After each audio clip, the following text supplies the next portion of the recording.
今回ね、初めてセーフットご利用ありがとうございました。で、今回板金修理いう形だったんですけども、実際仕上がり見ていただいて、どんな感想を持っていただけましたか？全然もう最初取り替えないかんかなと言われたぐらいなんですけど、わからないぐらいに綺麗にしていただいて、大変満足してます。はいはい、ありがとうございます。これからも何かあったらよろしくお願いします。はい、車検の方もね、ご予約いただいてありがとうございました。またよろしくお願いします。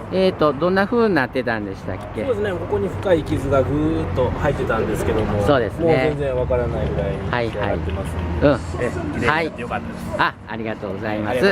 じゃあまたね、今後ともよろしくお願いします。はい、ありがとうございます。